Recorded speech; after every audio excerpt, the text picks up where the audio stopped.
উত্তর দিনাজপুর জেলা ক্রীড়া সংস্থার পরিচালনায় রায়গঞ্জ স্টেডিয়ামে চলছে আন্তঃক্লাব ক্রিকেট লীগ। এবারের লিগে দুটি ডিভিশনে অংশ নিয়েছে 23টি দল। প্রথম ডিভিশনে দুটি গ্রুপে রয়েছে 10টি দল এবং দ্বিতীয় ডিভিশনে দুটি গ্রুপে রয়েছে 13টি দল।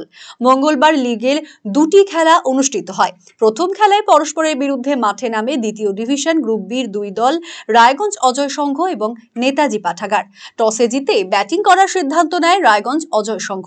প্রথমে ব্যাট করে 17 ওভারে 4 উইকেট হারিয়ে 111 রান তোলে অজয় সংঘ। রাজেশ সাহা 38 বলে 53 রান এবং সুরজিৎ পাল 19 বলে 15 রান করে। নেতাজি পাঠাগারের bowler MD Jamal Uddin 4 over ball করে 18 রান দিয়ে 2 উইকেট দখল করে। জবাবে ব্যাট করতে নেমে 17 ওভারে 9 উইকেট হারিয়ে 69 রানে শেষ হয়ে যায় নেতাজি পাঠাগারের ইনিংস। দলের ব্যাটসম্যান পুলক সিংহ 18 বলে 16 রান এবং আদিত্য সরকার 27 বলে 13 রান করে। অজয় সংঘের bowler Abhijit Bhattacharya 4 over ball করে 12 রান দিয়ে 6 উইকেট এবং রিক রায় 3 ওভার বল করে 8 রান দিয়ে 2 উইকেট তুলে নেয়। 42 রানে নেতাজি পাঠাগারকে হারিয়ে জয়ী হয় রায়গঞ্জ অজয় সংঘ। ম্যান অফ দ্য ম্যাচের শিরোপা পায় অজয় সংঘের অভিজিৎ ভট্টাচার্য।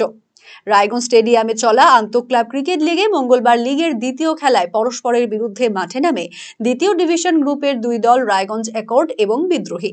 টসে জিতে ব্যাটিং করার সিদ্ধান্ত নেয় বিদ্রোহী। প্রথমে ব্যাট করে 17 ওভারে 9 উইকেট হারিয়ে 145 রান তোলে বিদ্রোহী। আশিস মজুমদার 35 বলে 56 রান এবং নীলাঞ্জন রায় 28 বলে 27 রান করে। Raiganj অ্যাকর্ডের bowler Ritesh Chowdhury 4 over ball করে 33 রান দিয়ে 3 উইকেট এবং রোহিত বাসফোর 3 ওভার বল করে 6 রান দিয়ে 3 উইকেট দখল করে। জবাবে ব্যাট করতে নেমে 17 ওভারে 5 উইকেট হারিয়ে 97 রানে শেষ হয়ে যায় রায়গঞ্জ অ্যাকর্ডের ইনিংস। দলের ব্যাটসম্যান সোহম সরকার 287 বলে 31 রান করে। বিদ্রোহীর bowler Shubhankar Saha 4 over ball করে 18 রান দিয়ে 3 উইকেট তুলে নেয়। 48 রানে রায়গঞ্জ অ্যাকর্ডকে হারিয়ে জয়ী হয় বিদ্রোহী। ম্যান অফ দ্য ম্যাচের শিরোপা পায় বিদ্রোহীর শুভঙ্কর সাহা। বৃহস্পতিবার দ্বিতীয় ডিভিশন লিগের দুটি সেমিফাইনাল অনুষ্ঠিত হবে। প্রথম সেমিফাইনালে মুখোমুখি হবে ঐক্য সম্মেলনী এবং ডক্টরস 11 অ্যান্ড ওয়েলফেয়ার সোসাইটি। দ্বিতীয় সেমিফাইনালে মুখোমুখি হবে নেতাজি পাঠাগার এবং দিনাজপুর ইয়ং স্পোর্টিং ক্লাব।